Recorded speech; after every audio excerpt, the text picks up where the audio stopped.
Merci à tous d'être venus ce soir pour cette conférence. On accueille ce soir Luisa Soares, associée chez Fala Architecture à Porto. C'est une agence que vous connaissez sans doute peut-être, pour la plupart d'entre vous, une agence, jeune agence d'architecture créée en 2013 par 3 associés, aussi nés entre 87 et 88. Donc des gens jeunes, motivés, qui disposent d'une identité vraiment propre, une méthodologie de travail, et qui ont développé aussi des projets et des images qui véhiculent des choses que l'on retient de leur travail. Donc je vais... Voilà, c'est bien, elle voulait des photos. Donc voilà, mais je vais sans plus attendre laisser la parole à Anna-Louisa pour cette conférence, qui sera suivie ensuite d'une série de questions pour ceux qui le souhaitent, et du vernissage de leur exposition rue de Rosheim, dans une galerie à 20h30. Oh, thank you very much. La conférence sera en anglais. I didn't really got what you said, but thank you. So my name is Anna-Louisa. I'm from Fala. I'm here representing our Porto office. Today I'm going to do a lecture that is a bit different from the ones we usually do, but I'm going to explain. Our office has more or less 3 years officially. Lately we have been rethinking our whole process. Everything has been going very fast in the office, so it was very important for us to make almost not a start point but a checkpoint on how what we are doing has been evolving and how it has been changing. And one thing, for example, that it has been changing, it's our bio in our website, and now it's just a sentence and that's it. That focuses mainly on towards naive and architecture, which makes our whole thinking of what we have been doing like a resume of what we want to do. So all this thinking started by a decision that we made that we had to redesign all our plans. We had a lot of projects and a lot of things happening, and with a lot of scales and a lot of different programs. And we are 3 partners, but in the office we are between 8 and 11. So it's very important that our thoughts about what we do are synchronized, let's say. So we started to redraw all our plans in the same scale with the same graphics, and from here it appeared the idea of that maybe we should do a book or a publication that we just published recently. And this thinking and what's behind the thinking that we had to do this publication and this study in our own work, let's say, was the base for this lecture. So I'm not going to really talk about the projects itself. I'm going to talk about the themes we usually use in our projects. So we will have, I will probably repeat myself. I'll try not to, because I'm going to show more than once the same project, because the same project sometimes talks about or has more than one of the themes that I'm going to talk about. But this rethinking of what we have been doing and what influences us, and this image is very important because it's it's a small library, but it's our library, it's our heroes, and we use a lot of references. It's something very important for us. So I'm gonna first start telling about a bit of our history, about our roots. And we are quite conscious that our path had certain moments that happened by chance, but were key moments for the state that we are right now. Me and Filipe, we studied in FAUP in Porto. Ahmed studied in Switzerland in EPFL and ETH.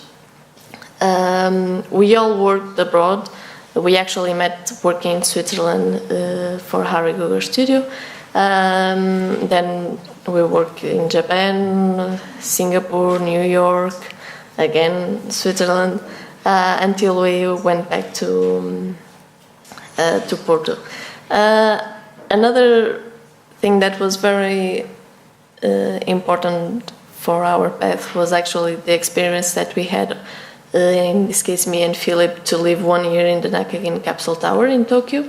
And this experience marked us not only as architects, but as actually people who lived this space.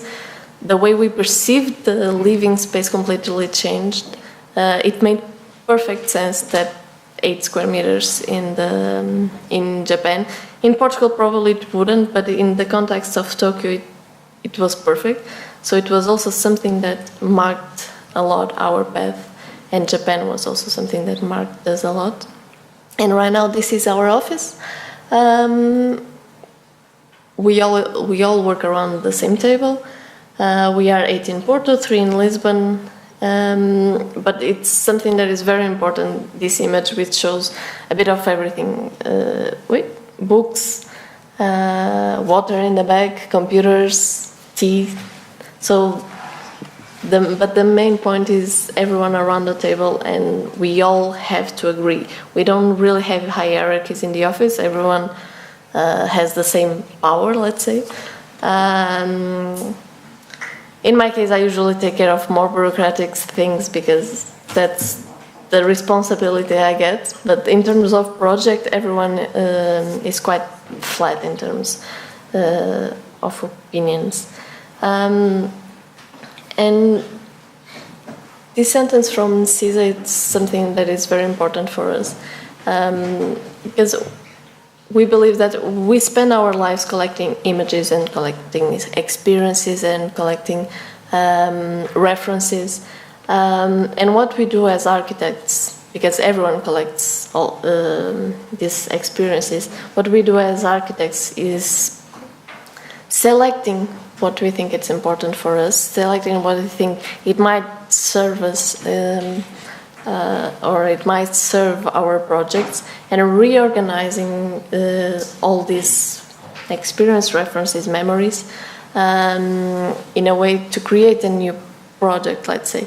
I don't believe we can create something from zero. We will always be influenced by where we come from, where we live, what we do. So for us, the architecture it's an act of curation. It's a curatorial statement every time we do a project. And for example, in one of the first projects we did as an office was a library, and it was quite direct, our references in this case. We thought we need to do an amazing library. What's the most amazing library we know? Asplund. What's the most amazing space we know for this kind of library? Let's put the Pantheon, and we got this space. So it's mixing references that sometimes more direct. In the beginning they were, sometimes less, but in a different way, in a way that if it was not us doing this combination, nobody else would have done it. And from the outside it doesn't really resemble the Pantheon, but the main idea, the spatial idea of the projects are there. And then when we did another competition for a kiosk in Chicago, and we have Mies of course in Chicago, But we thought we can not only use mise as a reference, so we also brought the umbrella house from Shinohara from Japan, Asplund again, and we created a small pavilion with a roof shape in Chicago where you almost don't have pitched roofs. So it's always this mix of references. And even when we do renovations, which is most of our work right now, there's always references in the back. Even, for example, in this case, we're not thinking, in this case, specifically about these projects when we did our own project, but they were in the back of our minds. When we saw, for example, this image of Itsuko Asagawa, it was like, it resembles our project, but we were not thinking consciously about it when we did it. And it's normal that architects use references, and we use our references from another project, and that project already had was already using a reference that was older than it, and it's always a kind of recycling of ideas, but showing them in completely different ways. And even in the new projects that we are doing, in this case as Naka vendor, we also sometimes take really an image as a reference, and we try to do as best as we can to be as good as our references. But it's something that it's always a very important thing in the way we do our work and the way we develop our projects. I'm going to talk later about this one. And we need to also be conscious about what we like, what we don't like, and assume that there are things that we will not talk about in our projects or we won't refer. So we usually use this sentence as the selective ignorance, is that we chose not to talk about something because it's our decision. But there are, which is the part that is more important, the things that we want to talk about and we want to reference in our projects. So there's this theme, idea, the ideas without scale or sight, that is very present in architecture. It always had been. In this case, the metabolism, Archism, Superstudio, they were proposing projects that actually never existed. It was just ideas, amazing ideas that are still being pitched in schools nowadays. So a project an architecture project doesn't necessarily has to be a built thing. It can be just the idea behind that project. And we take these references and we try to do superstructures, even if it's to build a birdhouse. And this was actually the first house we built. But we use the same themes, the themes of the grid. And a project can be small, but the idea can be big enough or strong enough to be imposing. And we really thought through all the details of this project, from all the necessities of a bird. So even Superstudio proposed these huge platforms, but they were also thinking about how to leave those spaces. So we really thought, like on the ground floor in this case, the birds would have to sharp their beaks, so they would have a special thing. We were also studying that birds can get quite lonely, so we had a mirror so that they wouldn't feel so lonely. Then we had also an eating area, a living area, and then on the last floor a penthouse for them to live. And we were really checking the dimensions of these holes for a certain kind of birds. So even in the small projects we put as much effort as we put in all the others, because it doesn't really matter the scale of a project. It's more about the idea. And here you can see all the plans, and we actually build it. And we were quite proud. This was for a collective exhibition. Everyone, a lot of architects, a lot of our heroes were taking part of that exhibition.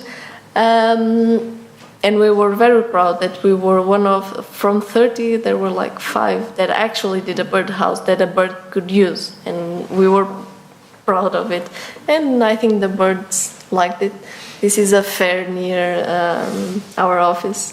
So it was, you can see the contrast between all the other cages and our project.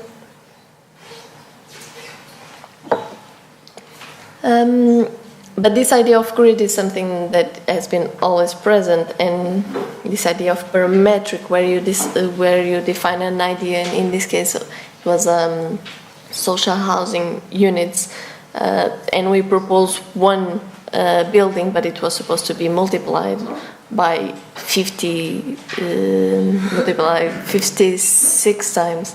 So it was this idea that with a module you could repeat it endlessly, and it's almost a parametric design, but not in the traditional or in the way we usually talk now, but in a way of parametric ideas that would repeat endlessly.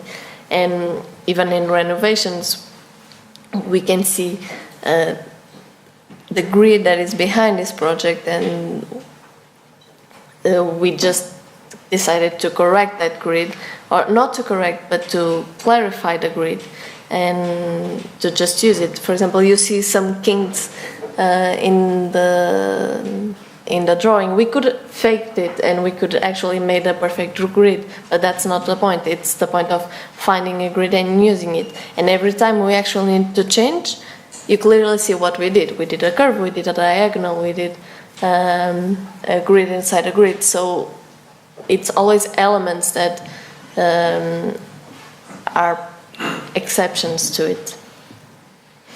And the most important thing about this project is that all by the way, this is a building in Lisbon, is that all the rooms, they have the same idea, the same parametric idea, which is all doors that we keep are blue, new doors that we need are pink, and we just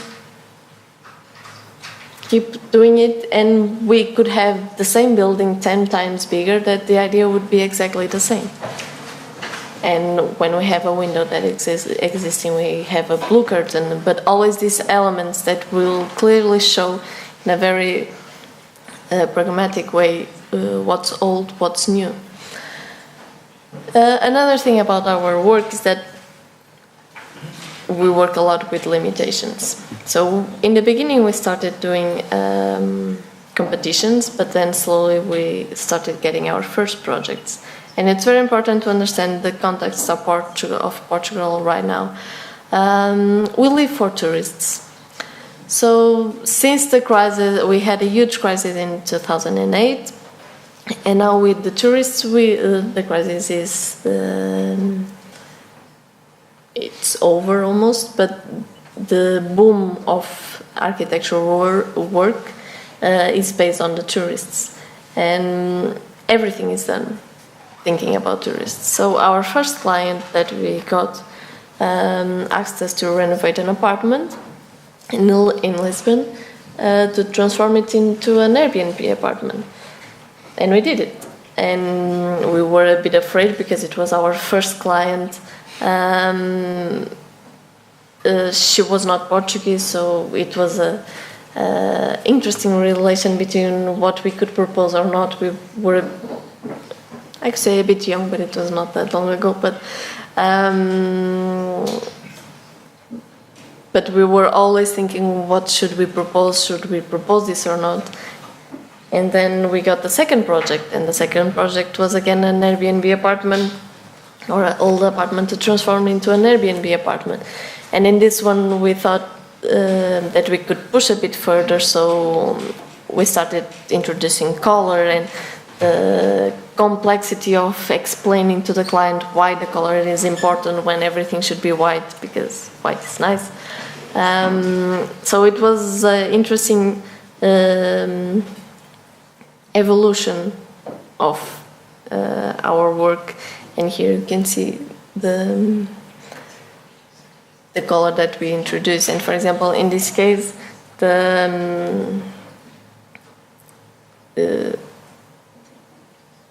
you can see that the color is something very present. Then we get the third project, and guess what? It's another Airbnb apartment. And it's very weird to work with clients that are not gonna live in the projects we do. So they don't really care if they live like that or not. We have to imagine how, in this case, tourists will experience the space. So it started also to be very important for us to try to experiment different things. And in this apartment, for example, we started to use other materials, other testing. A marble floor in a living room that would probably not be very common, or plywood for a floor that actually plywood in Portugal, it's super rare. It's very hard actually to find it. So instead of traditional wood flooring. And this allowed us also to push a bit further, and we also started designing a few pieces of furniture, because we were also the ones furnishing the apartment, so why not doing also the furniture that would fit better the projects we were doing. And then the scale started to grow slowly, and this was a good thing that happened to us. It was that all our projects were slowly growing in scale. We didn't got a big project out of nothing. So it helped to learn from our own mistakes also, and to slowly evolving. So we finally got our first building, our first facade, because usually when you renovate an apartment, you cannot touch the facade because it's from a common building. But when you have a full building for yourself, this one is in Porto, you can actually play with it.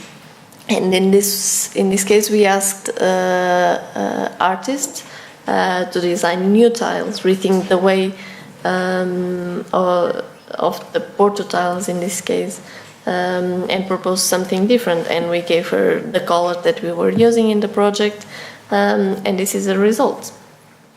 And one thing that is also important to know about Porto is that everything, because of tourists, is protected if you see from the street. Everything else nobody cares, but the facades you cannot change.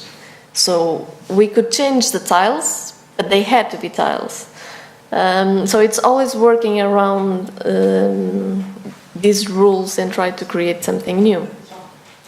And guess what? This was a building that we transformed from a single family house to 5 Airbnb apartments.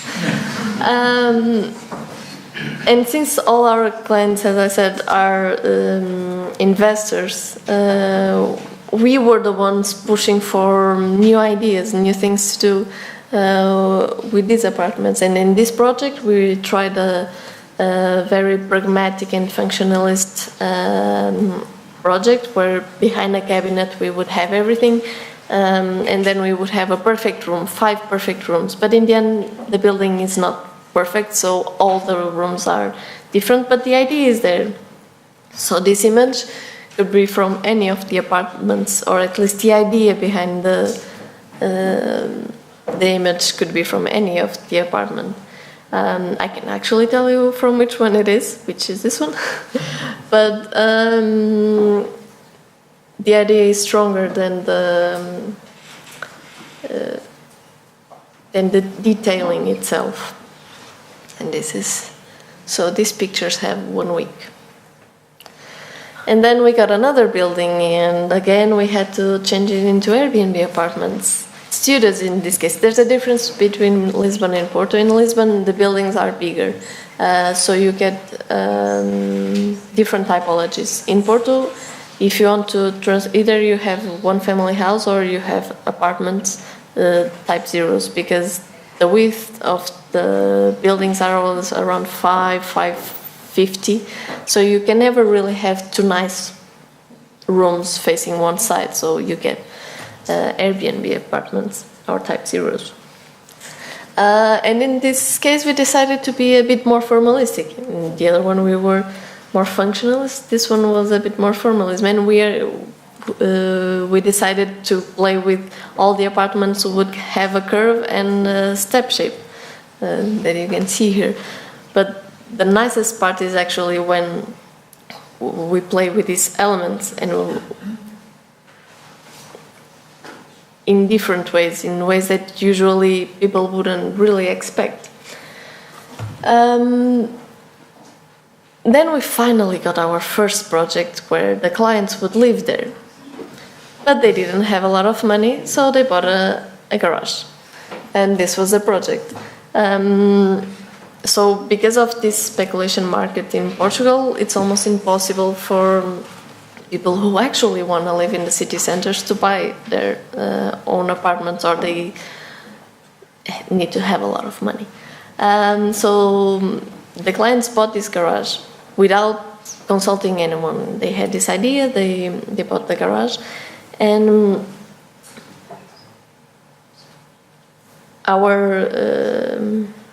all the project was around this idea of spending the least amount of money and what we could do with that space. Because in the beginning, the clients wanted to do 2 bedrooms and having a big living space, because this is a 200 square meters garage.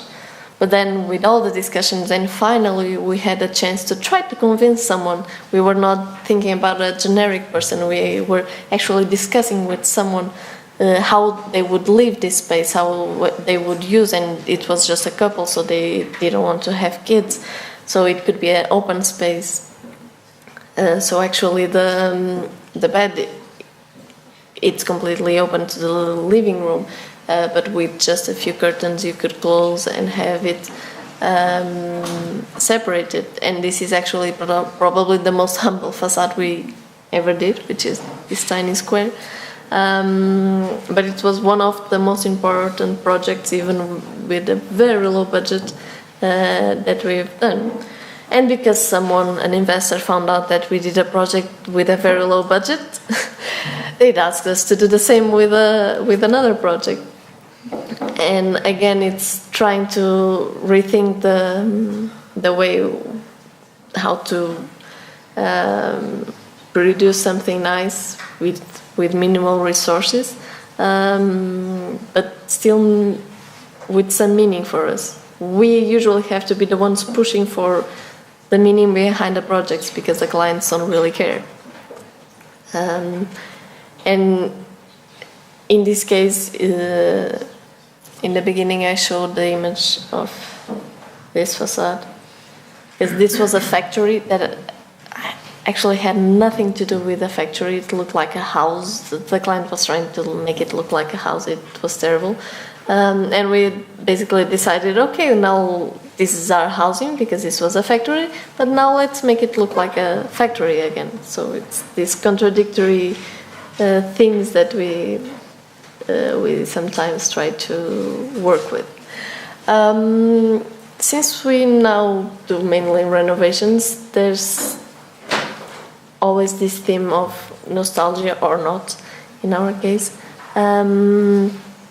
When you're intervening in a project that already exists, and we don't reject our past completely, but we don't think everything should be preserved. If it's old, we should keep it. No, and that's one of the critics we often do to the politics that are happening right now in Portugal, which is, if it's old, it's not necessarily good.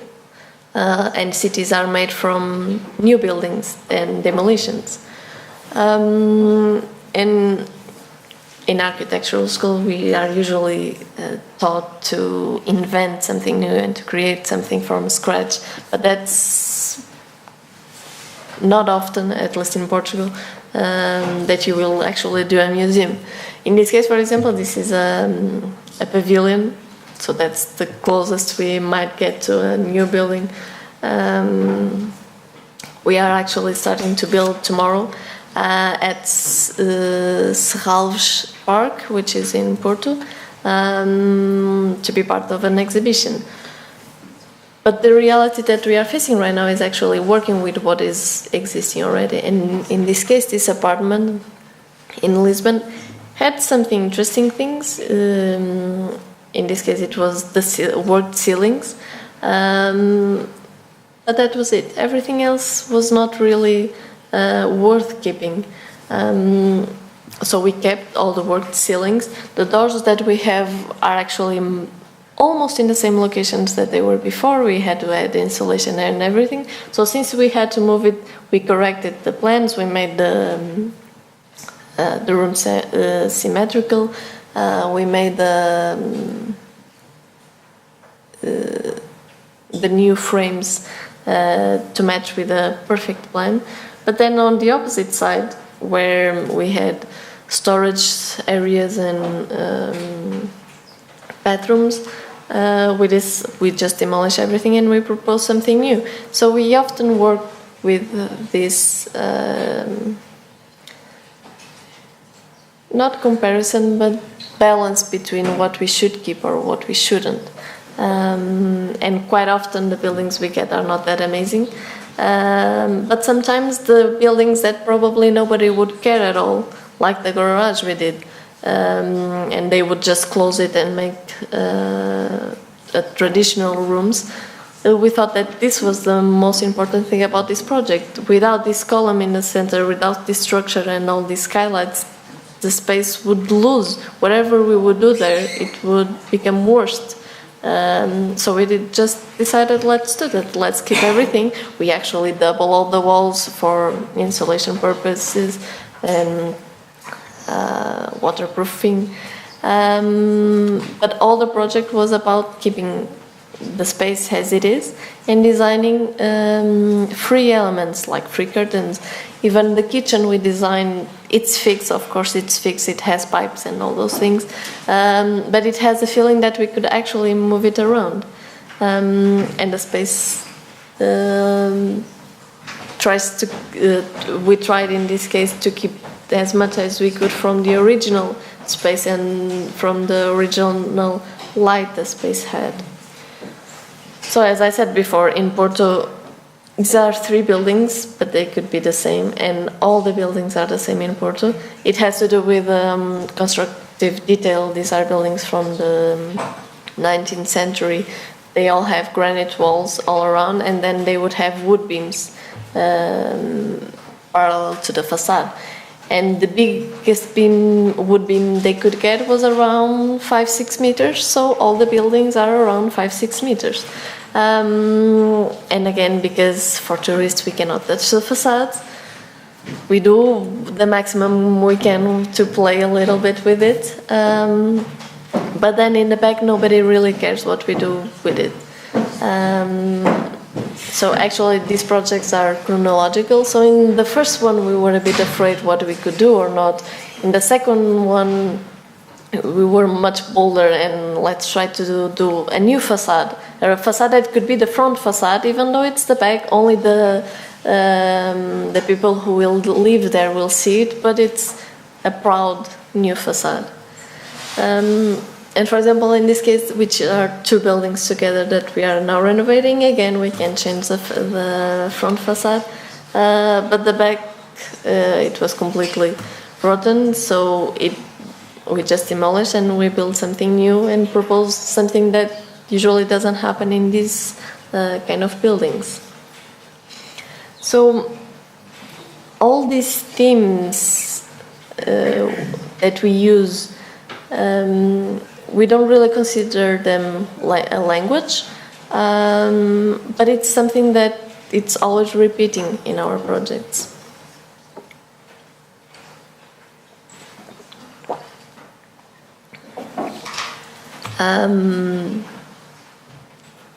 And since all the work, the office is quite young,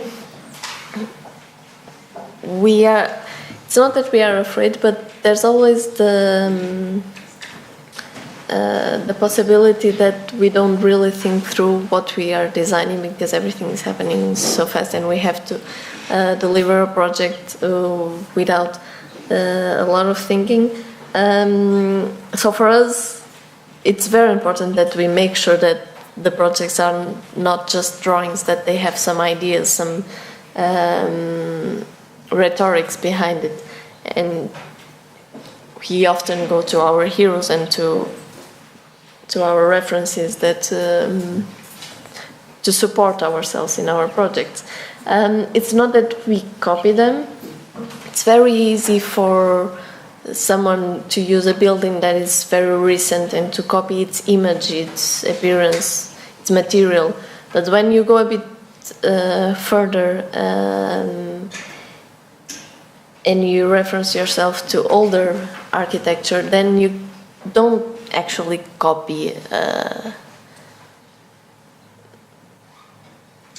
for example, the detail of the Pantheon. You actually copy the idea of the space.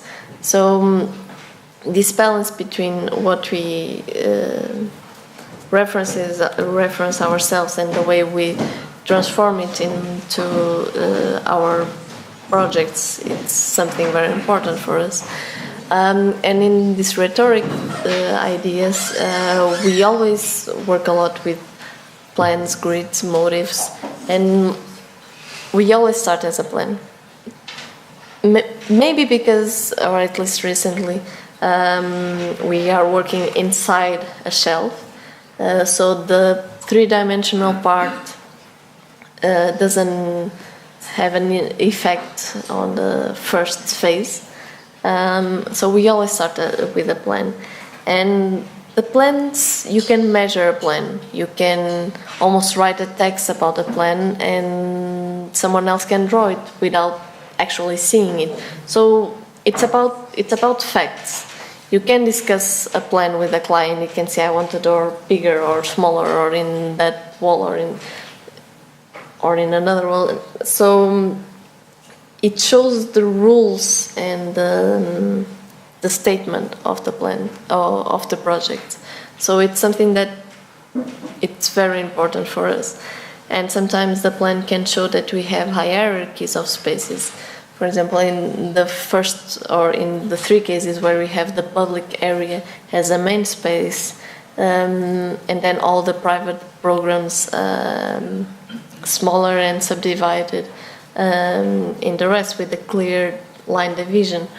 Or the living area is actually very different. One is it's a free form composed of the of other rooms. In the second plan, for example, it's a gradation of moments, or in the third plan is everything, and we use the grid behind to create all these spaces. Or sometimes you have a perfect grid and a rational plan, and other times you just go wild and you get the disorder. One is, I don't know if this word exists, to create different spaces in a building that could have the same plan in all the floors. But when we work with these grids, there's always the need to have the exceptions. And the exceptions mark or emphasize even more these grids. And the theme of the grid is something that we use in a lot of projects. And for example, in this one, it was to exhibit the photos of the Nakagin Capsule Tower where we lived in Tokyo. And we had this building that we couldn't touch, and we had to exhibit a very futuristic project. So the contrast was so strong that we decided to create an independent grid from the building, a grid that was actually based on the module of the Nakagin. So 1 square would be the toilet. In total, 6 squares would be the total area of one capsule. So it's removing the idea of repetition and grid from the project and bringing to another project which is exhibiting pictures of it and creating something new. And the capsules in this tower are hanging from a structure, so we hang our images also from this structure.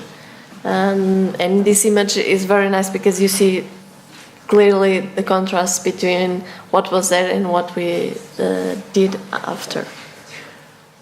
And again, the grid, as I talked before, it's something that shows quite often in our projects. And even when we find a building that from the outside seems to have a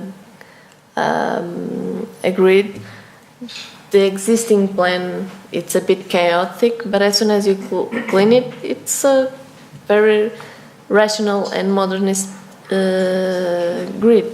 This is a building in Porto. It's actually the biggest building we are now renovating.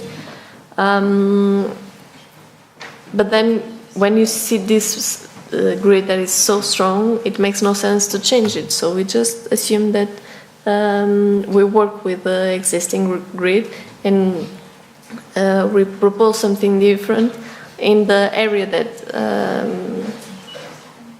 is not related with the grid, but you get these perfect spaces. Other times, and this was a competition we did for the Bauhaus Museum. We also worked with the grid, but for example, we had in this case the grid of columns that holded the roof structure, and then we had a grid of walls that were not holding anything. So to emphasize the difference between dividing spaces and holding the structure, we just shifted the two and we exposed both and make them independent.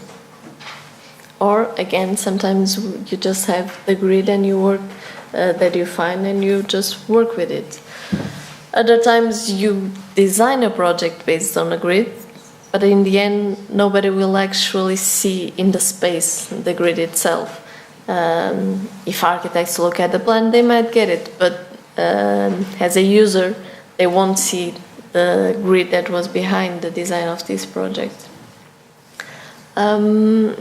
And other times, or the grid is a very nice tool to work with, but the exceptions of these grids are also even more interesting. So in this case, we had a perfect building, a perfect grid, everything was orthogonal, and then the walls shifted to create different spaces, and we could actually have each floor with a completely different organization, just with the shift of these walls, and it actually gave a depth to these spaces. And when the wall would shift to one side to give more space to the living room or less space to the bedroom, and the structure would be exposed, so we assume that we have a column exposed to mark where the original grid would have been, and these are very open. And in the end, with one grid we can create thousands of variations, and actually these are not all but almost, and they are all different from the project I showed before, which was a competition that we lost. But another thing that is also related to drawings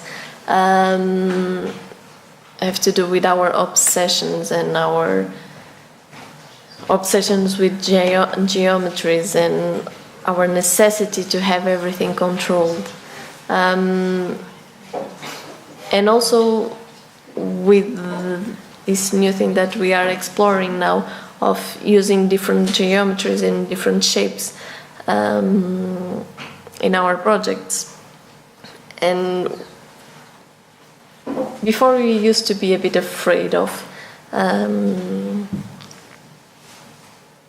showing our interest with being formalistic. But we started to see so many of our heroes working with these themes that it became a very important theme in our projects. And this one is one of the first houses from Toyo Ito, the Kamiwada house. But then, for example, Shinohara also experimented a lot with these basic geometries, and it took Uwasegawa also work with materials and geometries and these comparisons that combinations that might look a bit weird and confusing, and even Sotzas with all the colors he can use, or Peter Markley a bit more controlled. But all these themes started to be absolutely fundamental in the works we have been doing, because usually this is what we get in the buildings we work with. Sometimes there's something to keep, sometimes there's or most of the times there's nothing we keep. So we really play with it and we try to be formalistic, and we try to show or to explore a bit more this path. And we test all these things in 3Ds and in collages and in drawings, but it's much nicer when we actually see it being built, and actually something that you didn't thought it was absolutely possible to build, at least with the budget we usually have, to show up and to be so close to the images we were doing before, and with the images we were, or with the imagetic idea that we had for those spaces. And again, in the back facade, not being afraid at all to be completely formalistic. There's not, in this project there was not a base idea behind this facade. The facade has nothing to do with the interior. It was really just a statement of saying we can do whatever we want here, so we are doing this crazy facade. And it's a shame that it still has the scaffolding, but it's actually being built and being shown. This is another project for a family house that, again, 6 meters or 5-6 meters as width, and we proposed two opposite things. On the ground floor, a completely fluid plan, and on the top floor, a subdivision of spaces, and they all work as pairs. So, for example, this one are 2 bedrooms for the kids, and because we don't have enough facade, they work as intricate objects. So one gets the bedroom near the window, the other one gets the bedroom further away. Then the 2 toilets in the middle, because you enter in opposite sides of the shape, even though they are 2 equal shapes. The space inside gets completely different just because you entered in another location. And then the main bedroom facing the back in the garden is intersected by a secondary bedroom that they might need or not. But it has present, so you know there's something behind that wall. It's not something, maybe our building finishes here. No, there's always something behind it. And then we play with these compositions of shapes, and then on the ground floor we just have it a fluid line, a curve, to make it as open as possible and facing as much as possible the garden. And on the ground floor you have a full glazed facade, and on the top floor, where you have all the divisions, you have a punched wall. And the front facade that we are now trying to approve with the municipality, because we are changing the facade, so it's a bit hard. But it's always pushing a bit of the idea that is behind the project also to the street side. Another thing that we use a lot in our projects are the theme of the column and the meaning space, and it has to do, of course, with all the influences we get from Japan. And in Japan, there's quite often used this idea of the column. In Izumo, a temple. That it's the main column of the building that holds the space. But actually, in this space, you see a central plan, but when you visit the space, it's not central because you're forced to turn around the column. But this idea of the central column is something that has been used by many architects, and in this case, Shinohara tested the idea of the central column in very different ways in very different projects. For example, in this case, really marking the division of the areas. In this one, shifting it to the side. When you're there, you might think that's the center of the building, but actually it's not. Or here, in this case, that it's actually the center of the building, but it's not the center of the living room, so you don't really understand if it's what's the meaning of it. And then Sakamoto, disciple from Shinohara, also worked also with this idea of the central column.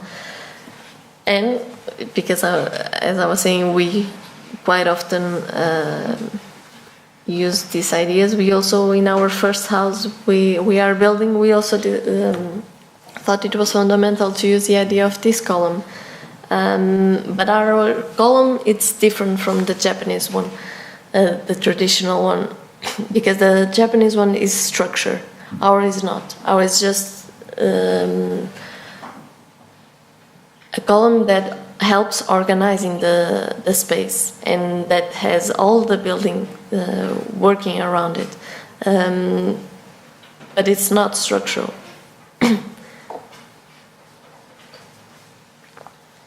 And the building is a bit more developed, but here you can see that this big shoe and the starting of a column is actually the column that holds the building, that is hidden inside a wall.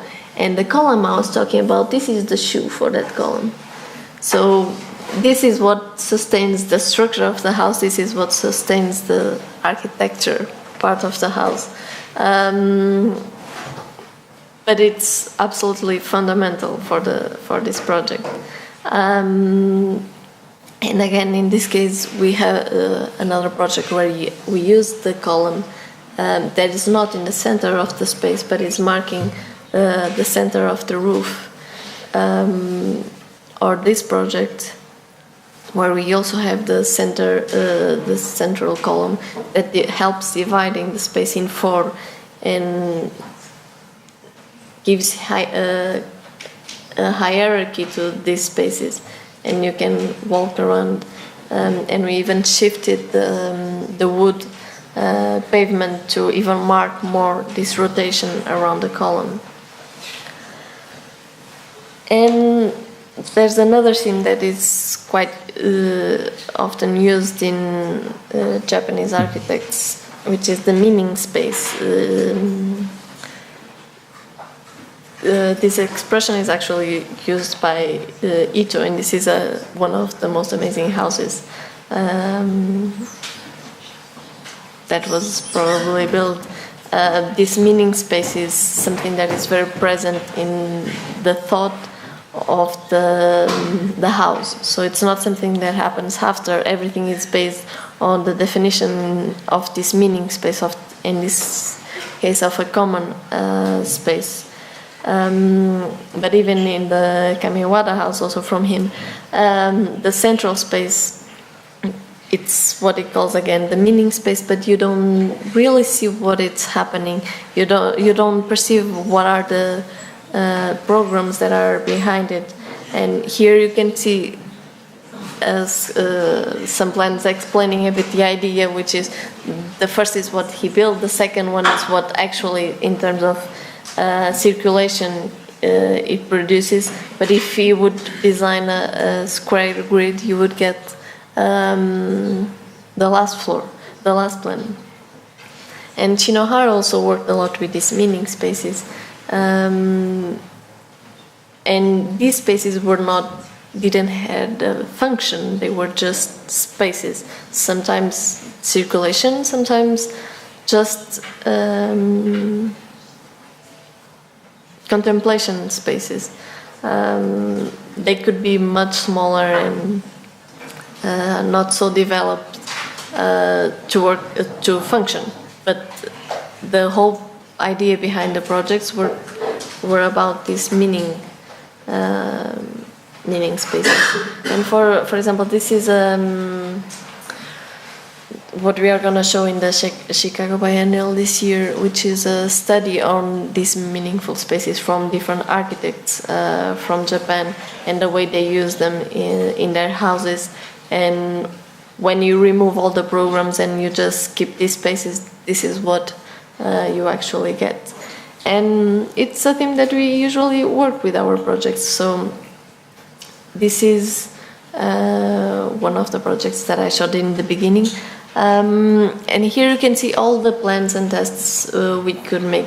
It was easy. As soon as we decided that we wanted to put, so the orange brown are the bedrooms and the blue is the living area, we could have done it in many different ways. But we wanted to use this theme of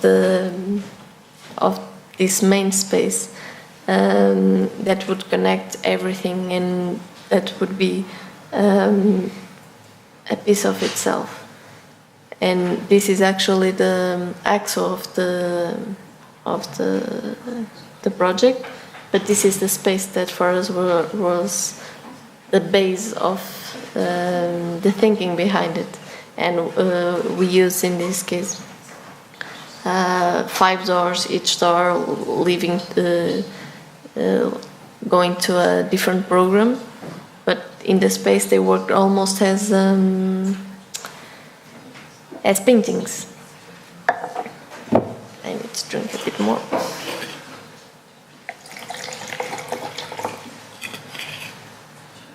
But even Japanese architects mixed both the idea of the column and the idea of the central spaces.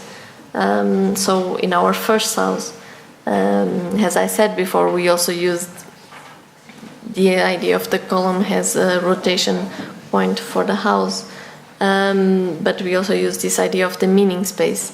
So for this project, we were asked to do a house for 3 generations. We only talked once with the client. The client just said, I want only 1 floor and big windows, and that was it. So it was a process of thinking what we should propose or not, and we used the idea of the 3 generations, that each one would get a bedroom, completely isolated, with their own bathroom, own closet. They didn't have to go to the living room, but the more intricate these spaces would be, the more intricate the common space that would connect them all would be, and this became our meaning space.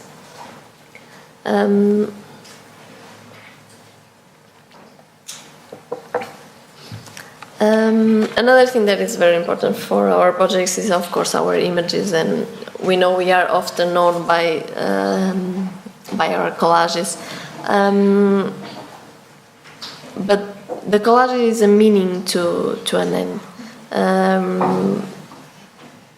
The way we design them is to, or the way we do them is to provoke something, and they always come together with a plan.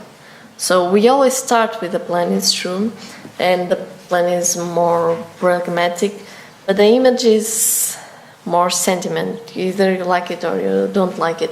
But it shows also not only the three-dimensionality of the spaces, but also the materiality, which is something that is very important in our projects. So we always work with them in pairs, so they complement each other.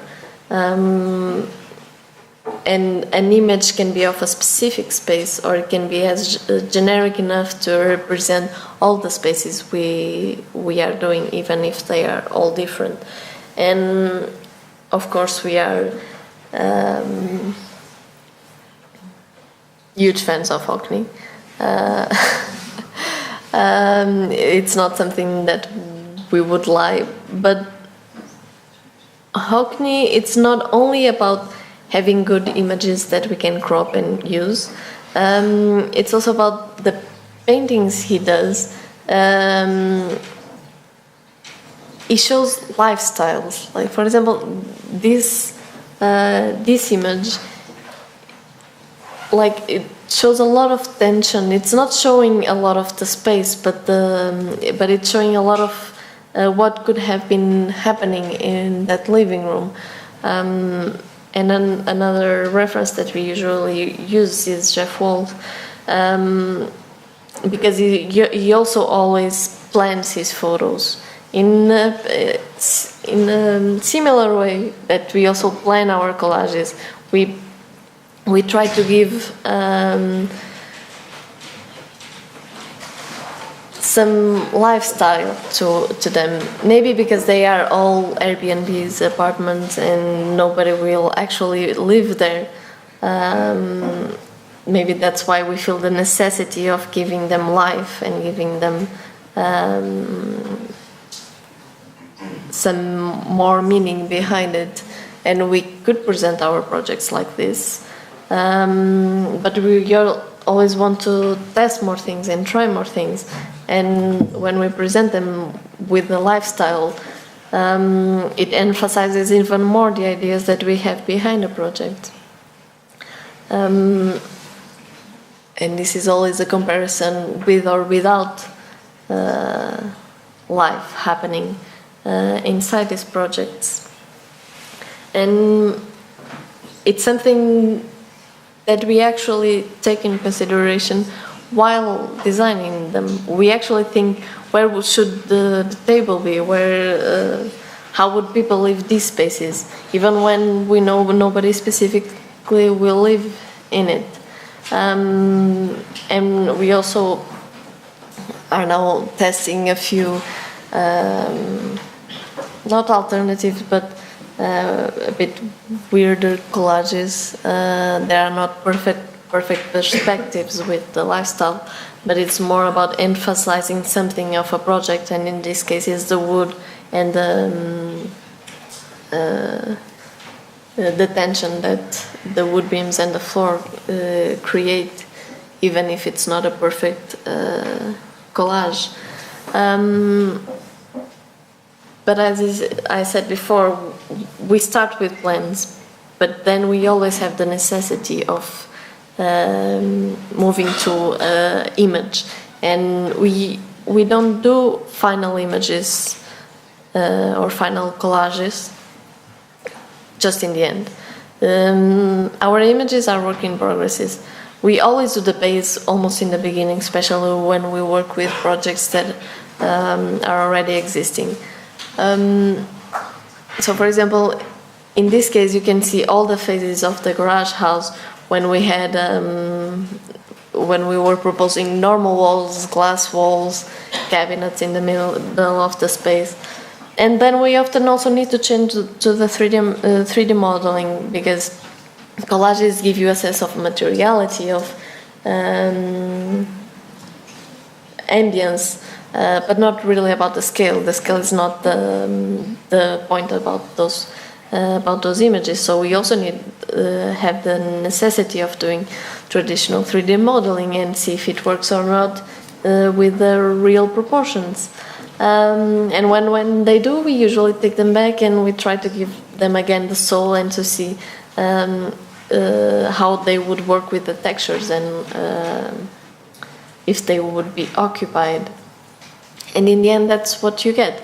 It's a mix between plans, 3Ds, collages, the discussion with the clients, and this is how we usually get to our final images. And in this case, the central column of the space that was already there was one of the most important features of the project. So the collages and the images we did were around it. But these images, we always do them before we almost have a project.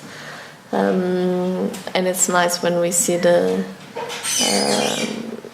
when we see them becoming reality. And for example, in this case, because it was a client that was going to live there, we didn't buy the furniture. The only thing we did was the kitchen and the curtains. But we managed to explain the idea to the client of the space, that the objects had to be free. So he couldn't have fixed cabinets in the wall.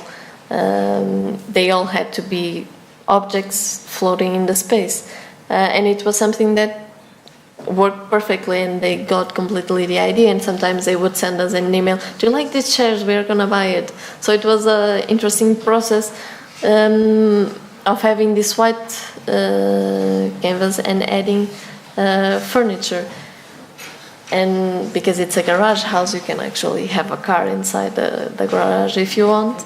But this is one of the images that I like the most, where you see everything of the project and you don't see anything. You don't see the space, but you see in the mirror that there's a bed, but there's a car and there's a sofa, and everything is there. So the soul of the project is all in this image. Other thing that we work is about the whiteness and the objects we work with. So, for example, this was a retail shop where we had a white canvas, and the main focus would be the clothing and the counter, the only thing that we actually added. And that was the basis of the idea. It was the whiteness and the free objects in the space. And this was a real estate agence that we did, and we actually did all these walls in gypsum, and we made the circular window and the division.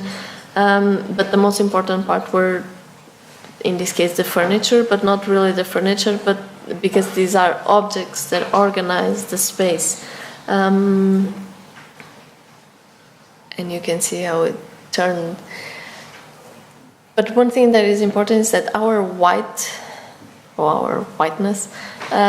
it's not the same white as Nichoir, it's not the same white as Caesar, it's not the same white as Sejime, it's not the abstract white, it's not the neutral white, it's something different. But it's something that comes, of course, from all these references. And when we have this canvas, white canvas, and we put the furniture, it's this idea of white canvas and not abstraction that we often use. And always at some point we start to develop the project and we start to get the materials that we are actually going to use in the project. So we go back and we add these materials to our collages, and we do all the changes necessary. And for example, this project is actually our future office, and for the first time we are actually designing for ourselves, and it's a bit tricky because we were a bit afraid that, are we actually gonna do everything that we are proposing to others? Are we gonna, because it's gonna be 2 apartments and an office space. In the beginning we were thinking, are we capable of actually doing what we are proposing to others? But in the end we are, and it was not like we have to do, because if we propose to others we should do it for ourselves. No, it was something that naturally happened. And again, these collages, and Filipe usually uses these images to say, this is how we will decide which dog we will get, even in as a joke. But it's something that is actually very present in the way we think our projects. Another thing that had been a theme was the blue, the color blue. and the blue is neutral. It's something that everyone likes. You don't get tired of the color. There are colors that you might get tired, and when you use them in a lot of areas or a lot of quantity, you might get your eyes might get tired of the space because of color. But then we are also starting to try in other colors, but then in this case with smaller amounts, because we don't fully know how they will work in the future. Another thing that we work a lot with are as materials is marble. And before I was saying that plywood is very expensive in Portugal. Plywood can get as expensive as marble in Portugal, because marble is one of the cheapest materials you get, because it's not as cheap as painting a floor or a wall, but it's the same price as a wood floor, for example. So it's a material that we work quite often, and it has something that we really like, which is there's never a stone exactly the same as the other. It's a natural material, so there's always a certain uncertainty in this material. So we started by using them in pavements, in furniture, in elements that organize the space, and now we are also taking a step further and then also using it in a facade. And in a lot of projects that we do, we also use the idea of collage as a project. For example, this was a competition we did for a school that had a huge site.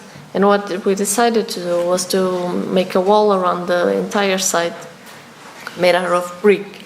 And then on the inside, completely independent, even though it was touching, building a wood structure where the classes and the inner space would actually happen. But so it's the idea of collages of materials, not collages. Collage has an image that we work, and it was very important that we would see the structure of the collage of the wood part and the structure of the brick part. But then sometimes we are a bit confused by what came first, like the idea of the collage. This is a project that we didn't really knew what to do, so we were actually thinking about it as a collage, and we did a few 3Ds, then we went on site and we actually built some walls to see if it would work. Then we went back to the 3D and to the collages to see if it was a strong idea that was strong enough. So it was a process that we are not sure what came first. And this is the building that I showed before that has a big grid on it. And in this one, again, the idea of the collage comes from the building that we found, and the building and all the doors and all the different spaces we got, and all the possibilities we had. And using this as the idea for the building and, of course, for the collage itself. So it was these doors that we found that brought the idea of the project and, again, the idea of the collage. And these collages can actually be from the building, can be invented. They all work anyway. And they can be all living rooms, all bedrooms. That's not really the point. And also the collage, sometimes when you work with layers in Photoshop, for example, now we are also testing specifically in this project also the layering of construction, because we had an idea for the building that was everything would be wood, just a facade would be metal, but then suddenly half of the beams we actually cannot use, so half will be metal, half would be wood. So it's a process that has been changing, a project that has been changing a lot since it started, and it's working as a collage, a continuous collage of elements that we are adding and adapting to the new project, and where we see all the materials being completely exposed. We could hide all these beams and nobody would care if we would have wood beams or metal beams, but we wanted to expose this process and the idea that was behind it. So, architecture is an art of curation. So everything that I was saying until now, it's all about using these ideas, these themes, our references, compiling in a way that nobody else ever did. And that's what we, for example, are actually now trying to do with our first house. And we hope we will achieve all these intentions and ambitions.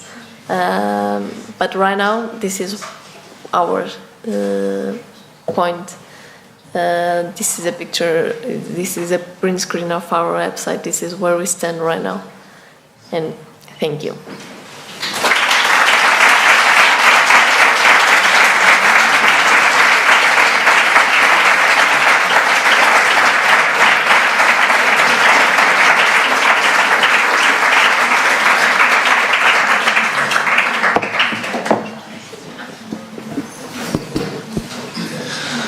Thank you for the lecture.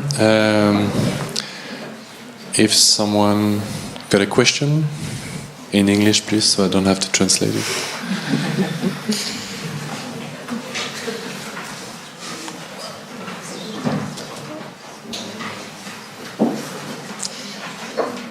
Was it confusing?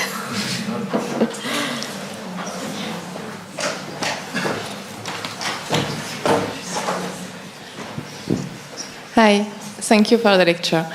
I wanted to ask you if you find that Porto is a sad city, and if it's influencing your want to add something fun at the facade and have this naive practice of architecture. It's not a sad city, it's an amazing city.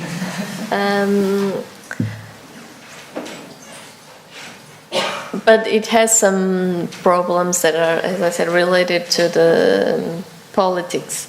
But I don't think finding a problem is bad.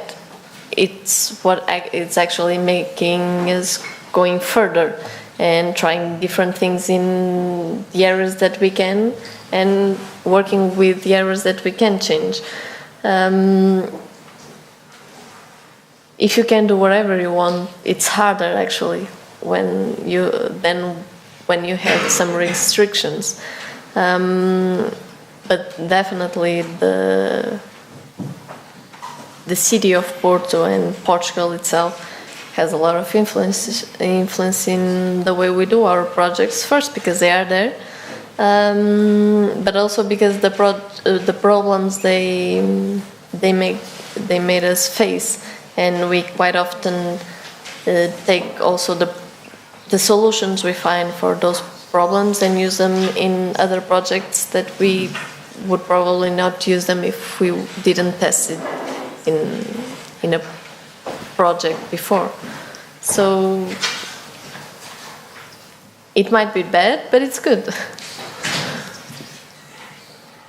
I hope I answered. Yeah, I think so. But if there is no other question, maybe you can develop about how you work in the city, like how the city is influencing you, like the context. And we don't really, when we do our projects, we don't fully respect the sites. Maybe because we never got an amazing site that we really want to respect. And work with.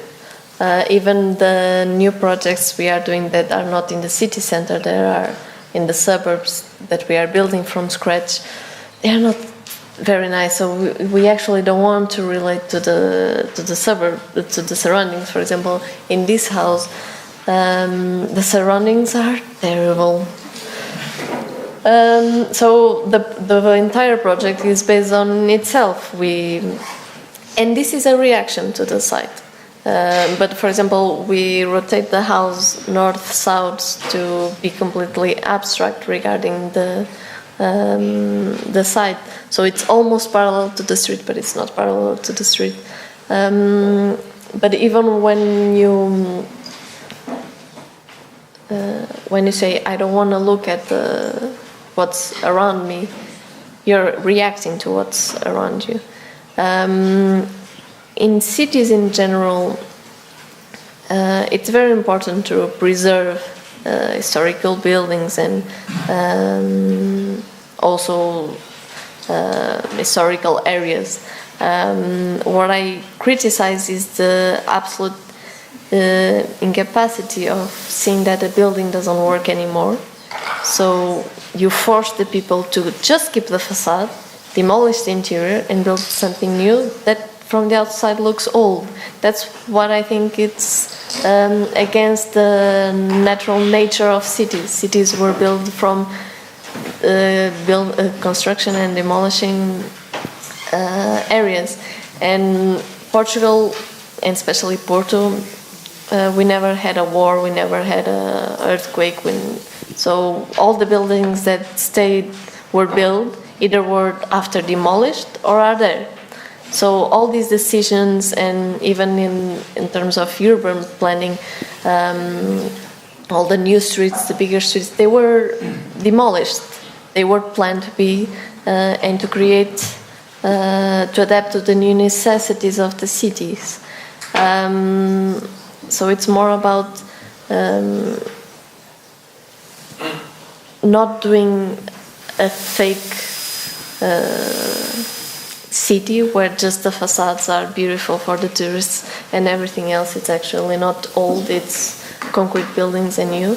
And it's more about maybe we should assume that they are new buildings.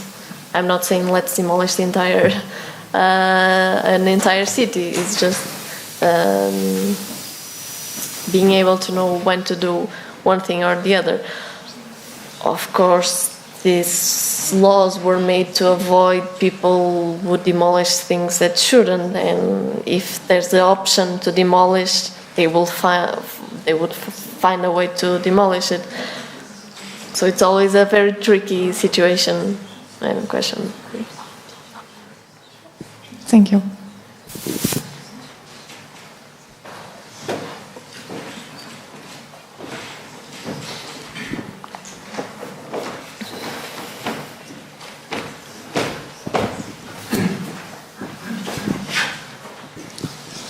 Hi, thank you for your lecture. It was very interesting. My question is not very deep, but are your clients do accept your collage? And do you think that some clients are coming to Fala for your graphism? As clients, they don't come to us because of our graphical designs. They probably come because we are young, so we are probably cheaper than Caesar.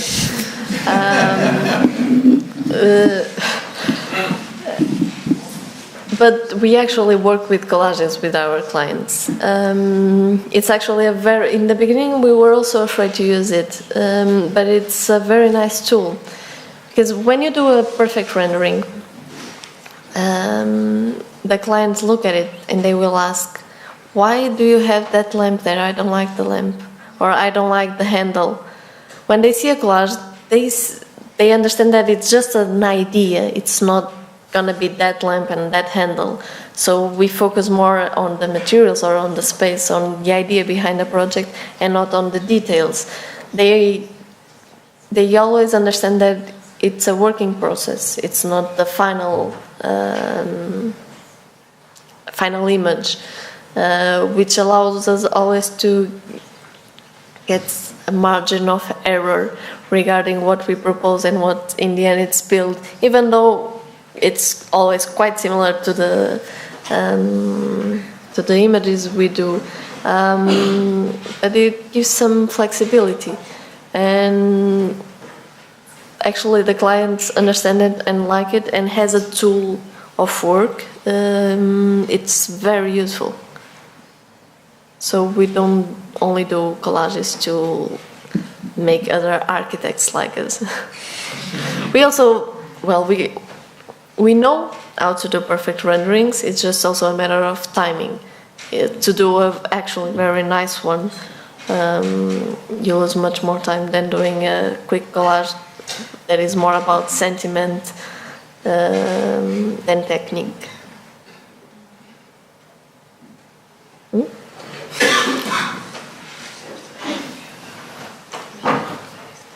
Any other question?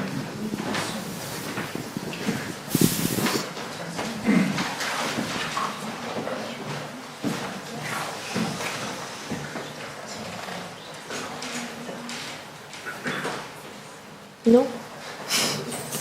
So, I don't know, you see. I was saying, now you all have to come and see the exhibition. That's it. Donc, thank you for the lecture. Thank you for the invitation. Thank you for waiting until now. And I'm switching in French now. Fala tient une exposition à Strasbourg jusqu'au début juillet, rue de Rossheim au numéro 17. Le vernissage, c'est maintenant et vous êtes tous conviés à l'exposition triptyque affichée. Voilà. Thank you.